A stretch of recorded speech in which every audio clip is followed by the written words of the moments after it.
doing How to Kill a Kit with Style again this month, and it's kind of a cheat because I'm effectively reusing January's kit because I really didn't touch that one. So I will link down to my January kit share, which is going to be more or less exactly the same, but I explain a little bit about the original plan, which was supposed to kind of coincide with Sarah's. So I'll go through the stuff again quickly. I've got photos. If I didn't have all the photos printed last time, I do this time, and I've added some extra stuff that I've been finding and putting in over the last couple of months. So on top is, so the quickest and easiest one to start with will be Rosie's Studio.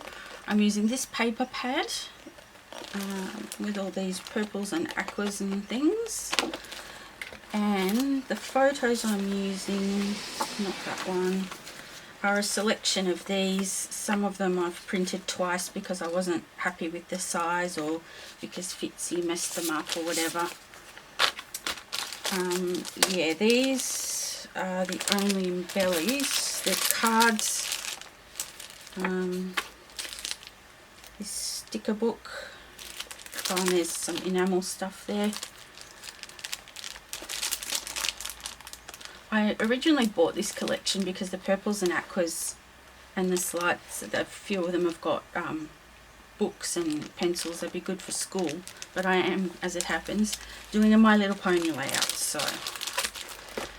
I know I've got die cuts somewhere. If I find them, I'll use them. If not, I'll just borrow from some of the other things that I've put in the kit. Now, Amy Tan. I did add a couple of pages because the product focus of the month in the Rediscover Your Stash group is phrase stickers, or whatever kind of titles, those big ones that are really hard to use. And I have an idea for one, but it involves some light purple. It is light purple, and there's really no light purple, or not much, among these Amy Tan papers that I picked. So I pulled these out. They're from her Sunshine and Good Times collection. So it's still Amy Tan. This is the photo that I'm going to use. So pretty much all colours will go with that.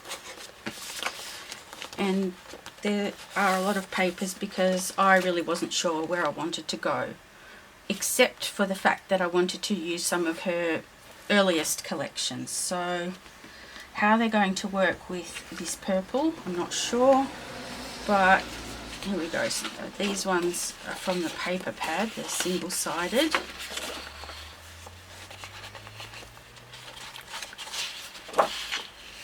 What's that one? I wouldn't mind to use some of the ones that have a frame to them because I find them challenging, and if I'm going to be challenging myself, I might as well go all the way. I think I pulled this one because it has a bit of orange. I probably will have to watch the original video and remind myself what I was thinking. But yeah, I'm really...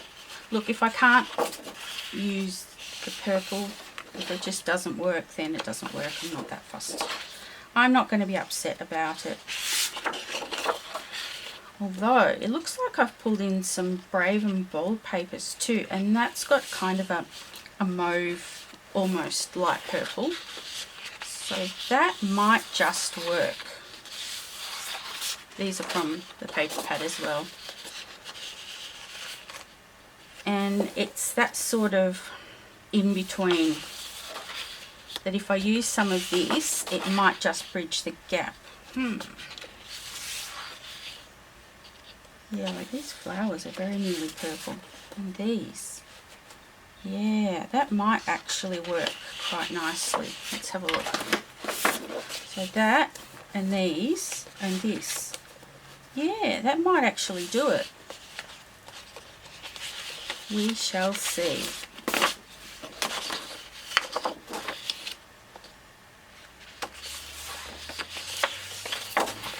Okay, these are not for this. Here for the next one. I'm not even scrapbooking and I'm in a mess. Okay, this was for the late afternoon.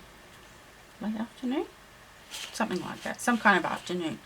Not sure why I pulled it out. Maybe because of the phrases, maybe the colours, no idea. Embellies.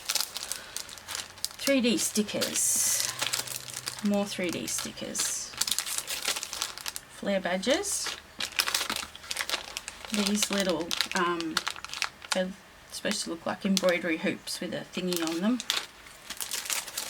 More 3D stickers. Die cuts from Brave and Bold. Vinyl stickers from Brave and Bold. Puffy stickers, but they're kind of supposed to be like, these ones are those fold over tabs. Yeah, I'm going to be interested to see how they look as in puffy form. These are clear stickers. These are fabric, and because the layout's going to be about those masks, then I like to add a bit of fabricy kind of vibe to it. Two of the older sticker books. I may bring in more, like one that has that light purple colour. So yeah, a lot to choose from, but that's good because I can use those for other things. Initially it was supposed to be one designer a week in January, but Sarah said she sort of jumped around and mixed and matched. So these square photos are the ones I'm going to be using with the Chamel, what was going to be Chamel week. Cutting apart. I think I wanted, the colours work really well with the second one, True Stories, and a lot of the motifs and things in True Stories I think will go with this story. That was my initial thought with that. Okay, that's paper pad from Field Trip. More paper pad from Field Trip. Not paper pad from Field Trip. With those lovely bright primaries. That's exactly what I was after.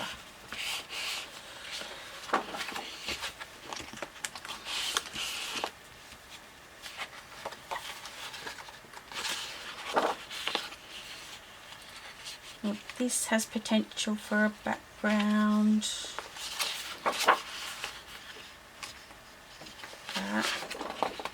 Not balloons. Oh, okay. I wanted to use this with those photos. This is from the paper pad, and yeah, it's one that hard to use, at least for me anyway. So maybe not the rocket then. Anyway, I'll figure something out. Don't seem to have any embellies for this in there. I'm not really sure. Did I don't even remember whether I pulled any out or not. I would have done, surely. If I haven't, I guess I'll be pulling them out on the fly. And the last one was going to be older designers. So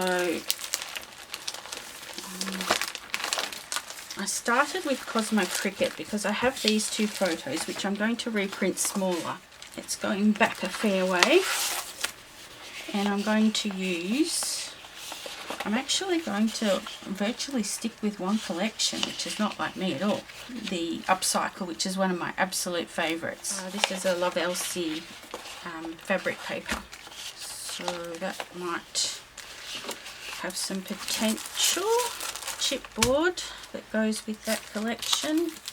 I did find the sticker sheet. I don't know where it is. I had it in my hands yesterday. So yeah, alright. From various Love Elsie collections, these enamel-y kind of circles, stickers, chipboard, gummy shapes, more chipboard, sassafras, those blooms. Oh, these I think were supposed to be for the Rosie's layout. So yeah, I need to find those stickers. I can't have gone far. But anyway, for all the three layouts, I'm going to try as much as possible, even if it's for a partial title or some other page element, to pull in those phrase stickers, the ready to go kind, not the ones you assemble yourself. So everyone else who's playing along with How to Kill a Kit with Style for March is listed below. Their videos were out on the 1st. So yeah, thanks so much for watching, and be sure to watch everybody else's. Bye.